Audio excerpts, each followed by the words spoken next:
بس رمضان کی سب سے بڑی تیاری کیا ہے کہ اپنے دلوں کو صاف کر لو پہلے سے. شعبان کی سب سے بڑی تیاری کیا ہے کہ اپنے دلوں کو صاف کر لو. جس دل میں نفرت ہو، بغض ہو، کسی کے لیے غصہ ہو، کسی کے لیے کیا کیا جذبے ہوں، دل صاف کرنا. ہمارے گھروں میں روزانہ جھاڑو ہوتا ہے، یہاں مدرسے میں روزانہ صفائی ہوتی کہ نہیں ہوتی؟ کیونکہ دنیا کی اصل گندگی ہے تو جھاڑو ہاتھ سے نہیں چھوٹ سکتا. حرم شریف میں دیکھا کیسے چاروں طرف خدام پھر رہے ہوتے ہیں برش لے کر، تو دل پہ غبار ایسے آتا ہے جیسے صحن میں غبار آتا ہے. دل پہ گندگی ایسے آتی ہے جیسے صحن میں آتی ہے. تو ہم نے نظام بنایا ہوا ہے، لوگ وہ کر رہے ہیں، وہ روزانہ جھاڑو دیتے ہیں. تمہارا دل ایک آنگن ہے، ایک صحن ہے، اس میں بغض، نفرت، حسد، پتہ نہیں کیا کیا گندگیاں آئیں گی اور آتی رہیں گی. بچوں ایک کام کرو، جھاڑو پکڑ صاف. یا اللہ معاملہ تجھ سے کرنا ہے، لوگوں سے نہیں. کسی نے برا کہا، کسی نے غیبت کی، کسی نے گالی دی، کسی نے دھکا دیا، کسی نے حق مارا، کسی نے کچھ کیا. یا اللہ تیرے سے میں نے اپنے دل کو سب سے صاف کیا. یہ اتنی بڑی عبادت ہے کہ بڑے بڑے نفلوں والے، تہجد والے، حج عمرے روزے والے تمہیں نہیں پکڑ سکتے، کیونکہ اس کا کرنے والا دنیا میں کوئی نہیں. نفل پڑھنے والے تو بے شمار ہیں، عمرے کرنے والے بے شمار ہیں، علماء بے شمار ہیں، حاجی بے شمار ہیں، سخاوت کرنے والے بے شمار ہیں، لیکن اس ٹکڑے کو صاف کرنے والا لاکھوں میں ایک بھی نہیں. مشکل کام آپ یہ سیکھیں، صاف. یہ رمضان کی سب سے بڑی تیاری اور علم کو حاصل کرنے کی سب سے بڑی چابی ہے کہ اپنے دل کو کھلا کرنا. کوئی چیز خالی ہوگی تو کچھ آئے گا. جس دل میں بغض بھرا ہو، نفرت بھری ہو، حسد بھرا ہو، کینہ بھرا ہو، اس میں خاک آئے، اس میں تو علم کی ایک کرن بھی نہیں آئے. زبان سے چاہے جتنے مرضی موتی بکھیرے، دل اس کا اندھا ہوگا. لا تعمل ابصار ولكن تعمل قلوب التي في الصدور. یہ آنکھوں سے اندھے نہیں، دل سے اندھے ہیں. تو بچوں اپنے دل کو صاف کرنا سیکھو. تو بچوں دنیا میں جنتی بننا ہے اور علم اللہ سے لینا ہے تو اسے صاف کرو. سب کی نفرت سے صاف. اس نے مجھے یہ کیوں کہا، اس نے مجھے یوں کیوں دیکھا، اس نے میرے بارے میں یوں کیوں کہا، اس نے میرے بارے میں یہ کیوں لکھا. جس کی تعریف ہوتی میری کتنی برائی ہوتی. اس نے تعریف تو نہیں، بھرا پڑا سوشل میڈیا مجھے گالیاں. اللہ کے فضل سے میرے دل میں ایک ذرے کے برابر کبھی کوئی منفی جذبہ نہیں آیا تو میں دھو کے صاف کر دیتا ہوں. یا اللہ میں نے اپنے دل کو صاف کیا، میرا معاملہ تیرے ساتھ ہے، کسی کے ساتھ. تو ساری امت سے کہتا ہوں رمضان کا استقبال کرو دلوں کو صاف کر کے، نفرتوں کو مٹا کے. مذہبی نفرت، دنیاوی نفرت، رشتوں کی نفرت، بول چال کی نفرت، سیاست کی نفرت، لین دین کی نفرت، ان سب سے اپنے دل کو صاف کرو تاکہ رمضان میں اللہ نے علم اتارا، اللہ تعالیٰ آپ کو علم عطا فرمائے. اور باقی لوگ جو عام دنیا میں زندگی گزار رہے ہیں ان کے دلوں میں اللہ رمضان کا نور اتارے اور اپنے اور ہدایت کا نور اتارے. یہ سب سے بڑی تیاری ہے. اور آپ میں جو حفاظ ہیں وہ ترتیب بناؤ، آپ کے اعزازے بنائیں گے. آپ الگ الگ اپنا یہاں ٹولیوں میں بٹ کے، جیسے ماشاءاللہ پہلے ہوتا تھا، اپنا قرآن سناؤ.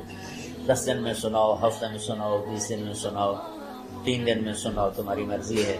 لیکن یہاں فضا بنے، چاروں طرف قرآن پڑھا جا رہا ہو. پہلے ہر کمرے میں ماشاءاللہ قرآن، میں تو خود آیا کرتا تھا رات کو، تو ہر کمرے سے قرآن کی آواز آ رہی ہوتی. تو اوپر جاتا تو چھت پر کتنی ماشاءاللہ چھوٹی چھوٹی جماعتیں بنی ہوتی تھی، ہر طرف سے قرآن گونج رہا ہوتا تھا. تو ایسے صرف دیکھ کر ہی ایمان تازہ ہو جاتا. تو جو آپ میں حفاظ ہیں وہ غافل نہ ہونا کہ نو جی میرے کو اب یاد نہیں ہے. بھول گئے تو الگ بات ہے، کوئی کچا پکا ہے تو اس کے لیے تیاری کر کے سناؤ، کسی اچھے حافظ کو ساتھ لے کر کچھ وہ سنا، کوئی یہ سنا، اس طرح کر کے. کوئی ضروری نہیں تراویح میں ہی ختم ہو، نفلوں میں اسے کر لو، لیکن حفاظ کوشش کرو کہ قرآن زبان سے ادا ہو جائے۔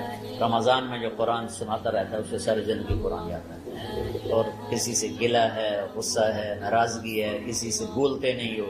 ابھی سے شعبان آ چکا ہے، آپ شعبان سے رمضان کی تیاری شروع فرما دیتے ہیں، تو اس کی تیاری کیا ہے؟ وہ دلوں کو صاف کرو، معاف کرو، معافی مانگو، تمہارا قصور نہیں پھر بھی معافی مانگ لو، دلوں کو صاف کرو، اور اللہ سے سخاوت مانگو کہ اللہ کو سخی بھی پسند ہے اور صاف دل والا بھی پسند ہے۔ تو انشاءاللہ اگر اس طرح آپ کی تعلیمی سرگرمیاں بھی رہیں اور رمضان کا روزہ بھی ہوا اور دل صاف بھی ہوا تو انشاءاللہ اللہ آپ کے دل کو ایمان اور علم کے نور سے بھر دے گا۔ سارے بچے اس کی نیت کرتے ہیں۔ اللهم لك الحمد كما أنت أهله وصل على محمد كما أنت أهله وفعل بنا ما أنت أهله إنك أهل التقوى وأهل المغفرة ربنا آتنا في الدنيا حسنة وفي الآخرة حسنة وقنا عذاب النار ربنا اصرف عنا عذاب جهنم إن عذابها كان غراما ربنا ما خلقت هذا باطلا سبحانك فقنا عذاب النار فقنا عذاب النار اللهم إنا نعوذ بك من سخطك والنار ومن آخر من شكله أزواج اللهم اجعل لنا لسان صدق في الآخرين وجعلنا من ورثة جنة النعيم اللهم إنا نسألك الجنة وما قرب إليها من قول وعمل ونعوذ بك من النار وما قرب إليها من قول وعمل اللهم إنا نسألك علما نافعا ورزقا واسعا وشفاء من كل داء اللهم نور قلوبنا بالإسلام ونور قلوبنا بالإيمان ونور قلوبنا بالقرآن ونور قلوبنا بنورك وبنور حبيبك ووفقنا لما تحب وترضى من النية والقول والفعل والعمل والهدى إنك على كل شيء قدير اللهم آت قلوبنا تقواها وزكها أنت خير من زكاها انت ولیہا و مولاہا۔ اے زمین آسمان کے شہنشاہ، روزہ جسے زوال نہیں، جو ہر ذوق سے پاک ہے، ہر کمی سے پاک ہے، ہر عیب سے پاک ہے۔ ہم تیرے ضعیف بندے، کمزور بندے، عیب دار بندے، گناہوں میں ڈوبے ہوئے بندے اور مختلف عوارض کا شکار تیرے بندے تیری بارگاہ میں جھولی پھیلاتے ہیں، ہاتھ پھیلاتے ہیں۔ تو واحد شہنشاہ ہے، جس سے مانگو تو خوش ہوتا ہے، نہ مانگو تو ناراض ہوتا ہے۔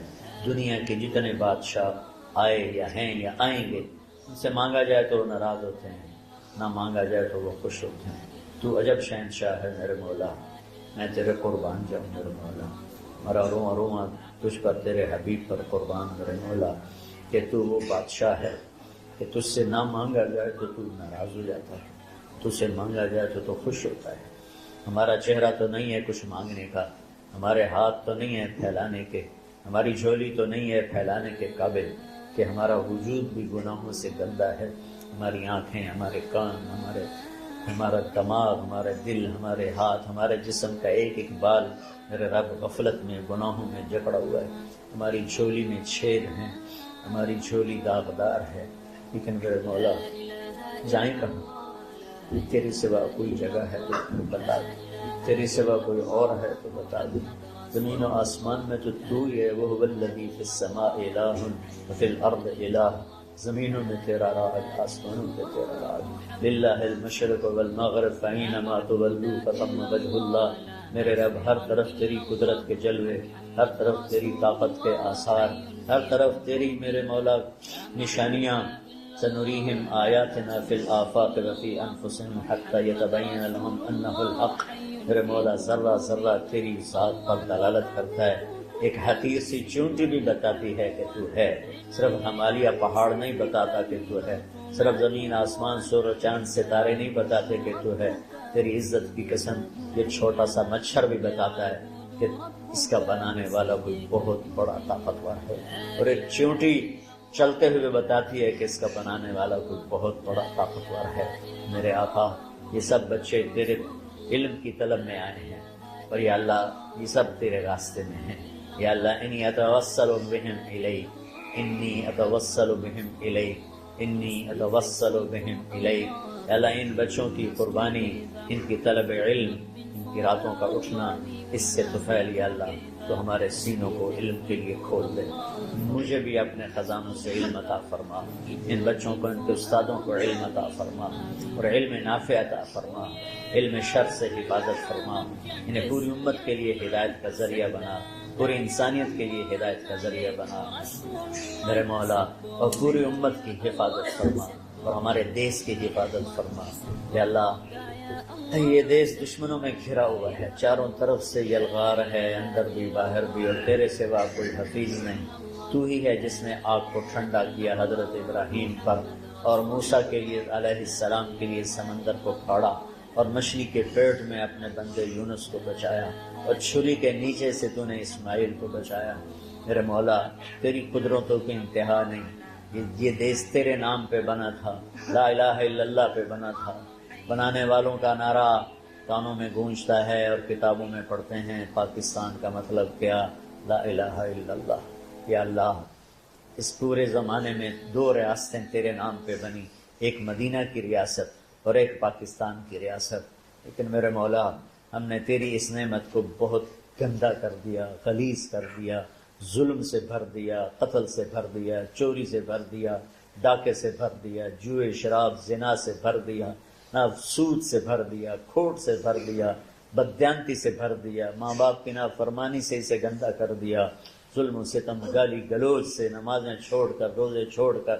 یا اللہ لیکن اس کے باوجود وہ لوگ جنہوں نے اس کے لیے قربانیاں دی تھیں، اور 6 لاکھ انسان ذبح ہوئے تھے، وہ سارے مخلص تھے، ان کا خون تیرے نام پہ بہا تھا.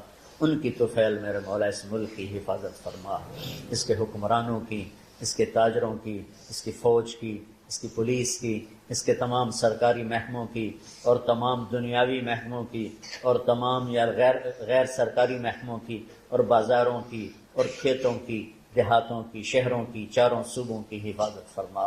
یا اللہ اپنے خزانوں سے تو رزق کے دروازے کھول. ہمارا ملک پانی کی کمی کا شکار ہو رہا ہے، ہمیں وافر پانی عطا فرما. ہمارے اسباب و وسائل میں بہت کمی آ رہی میرے مولا، اپنی قدرت سے اپنے اس ملک کے لیے رزق کا، ہدایت کا دروازہ کشادہ فرما. یا اللہ جو اس کی دشمنی کرنے والے ہیں ان کو بھی ہدایت نصیب فرما، اور ان کے مقدر میں ہدایت نہیں تو ان کے شر سے اس کی حفاظت فرما. یا اللہ پوری امت کا کہ خون کی، عزت کی، جان کی، مال کی، بچوں کی، بچیوں کی، عزتوں کی حفاظت فرما. پوری دنیا کے کفر کو ہدایت دے دے، پوری دنیا کے غیر مسلموں کو ایمان دے دے، امریکہ والوں کو ہدایت دے دے، افریقہ والوں کو ہدایت دے دے، یورپ والوں کو ہدایت دے دے، ایشیا والوں کو ہدایت دے دے، آسٹریلیا والوں کو ہدایت دے دے. جو تجھے نہیں پہچانتے انہیں اپنی پہچان کرا دے. ہمیں تو ذریعہ بنا لے ان تک اپنا پیغام پہنچانے کا اور تیرا تعارف کروانے کا. تو ہماری زندگی اس کے لیے قبول فرما لے. ان بچوں کو قبول فرما لے، انہیں ہدایت کے چراغ بنا، ہدایت کے سورج بنا.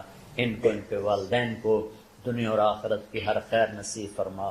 ان پڑھانے والوں کو، اس میں کام کرنے والوں کو، دنیا اور تمام شاخوں میں پڑھنے والے، پڑھانے والے، خدمت کرنے والے، کام کرنے والے، ان کے بچوں کی حفاظت فرما. ان کی دنیا بھی بھلی فرما، ان کی آخرت بھی بھلی فرما. اور یا اللہ امت کے جوڑنے کا مدرسۃ الحسنین کو ذریعہ بنا دے. امت کو جوڑنے کا مدرسۃ الحسنین کو ذریعہ بنا دے. یا اللہ جو ایمان پہ تیری بارگاہ میں پہنچ گئے ان کے درجے بلند فرما، ان کی قبریں روشن فرما. ہم جو پیچھے آ رہے ہیں ہمیں عافیت والی، صحت والی، سہولت والی زندگی دے اور ایمان والی موت عطا فرما. یا اللہ امراض والی موت سے بچا، ہسپتالوں والی موت سے بچا، اغتیال والی موت سے بچا. عافیت سلامتی والی ایمان کے ساتھ، اپنی رضا کے ساتھ ہماری واپسی یا اللہ مقدر فرما. یا اللہ جو بیمار ہیں، جو بچے بیمار ہیں، جو اساتذہ بیمار ہیں، یا اللہ میں بھی تیرا حقیر فقیر بندہ بیماری میں چل رہا ہوں، ہم سب کو صحت شفا کامل نصیب فرما. صحت شفا کامل نصیب فرما. یا اللہ صحت شفا کامل نصیب فرما. یہ جو نکاح ہوا ہے ان میں بھی یا اللہ جان بین میں برکت نصیب فرما اور محبت نصیب فرما. یا اللہ ہم سب سے راضی ہو جا. توفنا مسلمین والحقنا بالصالحین غیر خزایا ولا مفتونین انک علی کل شیء قدیر. ربنا آتنا فی الدنیا حسنہ وفی الآخرۃ حسنہ وقنا عذاب النار وصلی اللہ تعالی النبی الکریم آمین برحمتک یا ارحم۔ بس رمضان کی سب سے بڑی تیاری کیا ہے کہ اپنے دلوں کو صاف کر لو پہلے سے، کہ جس دل میں نفرت ہو، بغض ہو، کسی کے لیے غصہ ہو، کسی کے لیے کیا کیا جذبے ہوں، دل صاف کرنا۔ ہمارے گھروں میں روزانہ جھاڑو ہوتا ہے، یہاں مدرسے میں روزانہ صفائی ہوتی کہ نہیں ہوتی؟ کیونکہ دنیا کی اصل گندگی ہے تو جھاڑو ہاتھ سے نہیں چھوٹ سکتا۔ حرم شریف میں دیکھا کیسے چاروں طرف خدام پھر رہے ہوتے ہیں برش لے کر، تو دل پہ غبار ایسے آتا ہے جیسے صحن میں غبار آتا ہے، دل پہ گندگی ایسے آتی ہے جیسے صحن میں آتی ہے۔ تو ہم نے نظام بنایا ہوا ہے، لوگ مقرر ہیں وہ روزانہ جھاڑو دیتے ہیں۔ تمہارا دل ایک آنگن ہے، ایک صحن ہے، اس میں بغض، نفرت، حسد، پتہ نہیں کیا کیا گندگیاں آئیں گی اور آتی رہیں گی۔ بچوں ایک کام کرو، جھاڑو پکڑ لو، صاف کرو۔ یا اللہ معاملہ تجھ سے کرنا ہے، لوگوں سے نہیں۔ کسی نے برا کہا، کسی نے غیبت کی، کسی نے گالی دی، کسی نے دھکا دیا، کسی نے حق مارا، کسی نے کچھ کیا، یا اللہ تیرے سپرد میں نے اپنے دل کو سب سے صاف کیا، میں نے اپنے دل کو سب سے صاف کیا۔ یہ اتنی بڑی عبادت ہے کہ بڑے بڑے نفلوں والے، تہجد والے، حج عمرے روزے والے تمہیں نہیں پکڑ سکیں گے، کیونکہ اس کا کرنے والا دنیا میں کوئی نہیں۔ نفل پڑھنے والے تو بے شمار ہیں، عمرے کرنے والے بے شمار ہیں، علماء بے شمار ہیں، حاجی بے شمار ہیں، سخاوت کرنے والے بے شمار ہیں، لیکن اس ٹکڑے کو صاف کرنے والا لاکھوں میں ایک بھی نہیں ہے۔ مشکل کام ہے، آپ یہ سیکھ لیں، صاف کرو، صاف کرو، صاف کرو۔ یہ رمضان کی سب سے بڑی تیاری اور علم کو حاصل کرنے کی سب سے بڑی چابی ہے کہ اپنے دل کو کھلا کر لو۔ کوئی چیز خالی ہوگی تو کچھ آئے گا۔ جس دل میں بغض بھرا ہو، نفرت بھری ہو، حسد بھرا ہو، کینہ بھرا ہو، اس میں خاک آئے، اس میں تو علم کی ایک کرن بھی نہیں آئے گی۔ اس زبان سے چاہے جتنے مرضی موتی بکھیرے، دل اس کا اندھا ہوگا۔ لا تعمل ابصار ولكن تعمل قلوب التي في الصدور۔ یہ آنکھوں سے اندھے نہیں، دل سے اندھے ہیں۔ تو بچوں اپنے دل کو صاف کرنا سیکھو۔ وہ کتنی مشہور حدیث ہے، آپ نے کہا اس دروازے سے ایک جنتی آ رہا ہے، تو ایک انصاری صحابی داخل ہوئے، جوتا ہاتھ میں، داڑھی میں وضو کا پانی۔ اگلے دن اس دروازے سے ایک جنتی آ رہا ہے، تو ایک صحابی آئے، ہاتھ میں جوتا، داڑھی میں وضو کا پانی۔ وہی صحابی اگلے دن اس دروازے سے ایک جنتی آ رہا ہے، تو وہی صحابی 3 دن جنت کی بشارت لیے۔ اس صحابہ کی جماعت میں ایک شخص ہیں جن کا نام ہے عبداللہ بن عمر بن عاص۔ ان سے بڑا عبادت گزار صحابہ میں کوئی نہیں تھا، نہ سابقین میں نہ متاخرین میں، نہ پہلوں میں نہ بعد والوں میں۔ ان کی عبادت کیا تھی؟ ساری رات جاگنا، سارے دن کا روزہ، اور ایک ختم قرآن صبح سے شام۔ اتنی اللہ نے طاقت دی تھی۔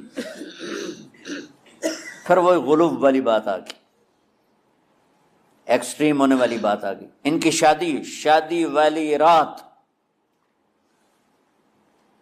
حجلہ عروسی میں داخل ہو رہے ہیں، دلہن کے کمرے میں داخل ہو رہے ہیں، اور مصلی بچھا کے اللہ اکبر، اور دیر نفل تے نفل، دیر نفل تے نفل۔ تو ان کی بیگم نے دیکھا تو وہ بھی خیر کا زمانہ تھا، انہوں نے بھی وضو کیا اور پیچھے مصلی بچھا کے وہ بھی فجر تک نفل پڑھتے رہے۔ صبح ہوئی تو حضرت عمر بن عاص رضی اللہ عنہ نے پوچھا بیٹی رات کیسی گزری؟ کہا جی ماشاءاللہ آپ کے بیٹے تو بڑے عبادت گزار ہیں، ساری رات نفلوں میں ہی گزری۔ تو وہ ان کو شکایت کر دی۔ حضرت عمر بن عاص کو اتنا غصہ چڑھا، بیٹے کو تو کچھ نہیں کہا، کتنی حکمت کی بات ہے، سیدھے گئے اللہ کے نبی کے پاس، یا رسول اللہ یہ عبداللہ دیکھیں کیسا نادان ہے، اس کی شادی کی ساری رات نفل پڑھتا رہا۔ تو آپ کہتے ہیں ماشاءاللہ ماشاءاللہ کتنی بڑی بات ہے، نفلوں میں گزر گئی، رات بھی نفلوں میں گزر گئی۔ تو آپ نے حضرت عبداللہ بن عمر کو بلا کے ڈانٹا کہ تو نے مہینے میں 3 دن روزے رکھنے ہیں، بس اس سے زیادہ نہیں رکھنے، اور ہفتے میں 1 قرآن ختم کرنا ہے۔ کہا یا رسول اللہ میرے اندر طاقت زیادہ ہے.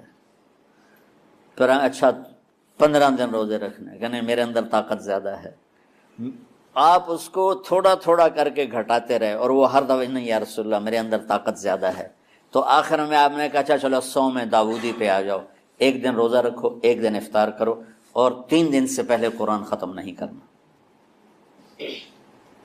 تو آپ نے اس کو پیچھے کیا. یہ بیٹھے تھے اس محفل میں، ان کے دل میں آیا کیا یہ بزرگ مجھ سے زیادہ عبادت کرتے؟ رات میں ساری جاگتا ہوں، دن روزہ رکھتا ہوں، 1 ختم کرتا ہوں، تو جنت کی بشارت تو مجھے ملنی چاہیے تھی، ان کو کیسے مل رہی؟ یہ کسی کتاب میں نہیں لکھا کہ یہ ان کا جذبہ تھا، لیکن جو کہ میں ان کی سیرت کو جانتا ہوں تو مجھے خیال آتا ہے کہ ان کی نفسیات میں یہ بات آئی ہوگی، چونکہ صرف انہی کو خیال آیا کہ میں جا کے دیکھتا ہوں کہ یہ بزرگ کیا کرتے ہیں. تو ان کے پاس پہنچ گئے. چاچا، ذرا وہ ادھیڑ عمر تھے، چاچا وہ میرے ابا تھوڑے ناراض ہیں تو کچھ دن آپ کے پاس گزارنا کا. بیٹا بسم اللہ آ جاؤ. اب رات ہوتے ہی عشاء کی نماز پڑھ کے انہوں نے جلدی سے چادر اوپر لی اور یوں سراخ کر کے ان چاچے کو دیکھنے لگے ایسے کر کہ اب یہ کیا ساری رات سجدہ کرے گا اور ساری رات روتے روتے روتے روتے مسلح گیلا ہو جائے گا، یا ساری رات رکوع کرے گا، ساری رات قیام کرے گا، ساری رات قرآن پڑھے گا. اس تصور سے یوں دیکھ رہے. اور وہ بزرگ صحابی تشریف لائے، سرانے پہ سر رکھا، اللہم بسمک اموت و احیا، ہو گئے. اب یہ دیکھ رہے ہیں ابھی اٹھیں گے، ابھی اٹھیں گے، ابھی اٹھیں گے. اٹھے فجر کی اذان پہ اٹھے. اب یہ تو حیران پریشان ہو گئے کہ یہ کیا ہو؟ اس زمانے میں تو منافق تہجد نہیں چھوڑتے تھے ڈر کے مارے کہ پتہ نہ چل جائے ہمارے کفر کا. تو یہ چاچا جنت بھی لے گیا تو ستا بھی پیا کہ چلو کل دیکھوں گا. اگلی رات پھر چادر سر پہ کر کے اور یوں سوراخ کر کے لیٹے ہوئے اور دیکھ رہے. چاچا پھر تشریف لے اور سرانے پہ سر رکھا، اللہم بسمک اموت و احیا، ہو گئے. فجر کی اذان پہ اٹھے. یہ اور پریشان ہو گئے کہ میرا نبی کا فرمان تو سچا ہے، اس میں تو شک بھی کفر ہے، لیکن عمل کیا ہے جس پر اس کو جنت کی بشارت ملی؟ 2 رکعت نفل بھی نہیں. اور آج کے دور میں تم میں سے ماشاءاللہ اکثر بچے تہجد پڑھتے ہیں کہ 1 رات اور دیکھوں گا، تیسری رات اللہم بسمک اموت و احیا، ہو گئی ساری رات. تو تیسری رات پھٹ پڑے عبداللہ بن عمر، کہنے لگے چاچا میری ابا سے کوئی لڑائی نہیں تھی، 3 دن میں تیرے بارے میں سنتا رہا، جنتی جنتی جنتی. میں دیکھنے آیا تھا کہ آپ کیا کرتے ہیں. آپ تو کچھ بھی نہیں کرتے ہو، ساری رات سوتے رہتے، آپ کیا کرتے ہو؟ انہوں نے کہا بیٹا یہی ہے جو تم نے دیکھا ہے. اب ان کو سمجھ میں نہیں آ رہا کہ یہ جوڑ کیسے بیٹھا ہوں، ادھر جنت کی بشارت، ادھر ساری رات خراٹے. اب یہ اس میں جوڑ کیسے بیٹھا ہوں، کیونکہ نبی کی بات تو غلط ہو نہیں سکتی. تو اب وہ نا ایسے نا بڑے بے دل سے ہو کر واپس مڑے، پتہ نہیں کی چکر ہوئے گی کوئی گل. جب وہ دروازے تک پہنچے تو کہنے لگے بیٹا ادھر آنا. واپس آ گئے. کہا میں تمہیں اصل راز کی بات بتاتا ہوں. کہ کیا ہے کیا ہے؟ تو یہاں ہاتھ رکھا، کہا یہ جو دل ہے نا اس میں کسی انسان کی نفرت نہیں. ہاں ہاں ہاں. اور جب اللہ کسی کو رزق دیتا ہے، عزت دیتا ہے، مجھے کبھی حسد نہیں ہوا، مجھے خوشی ہوتی.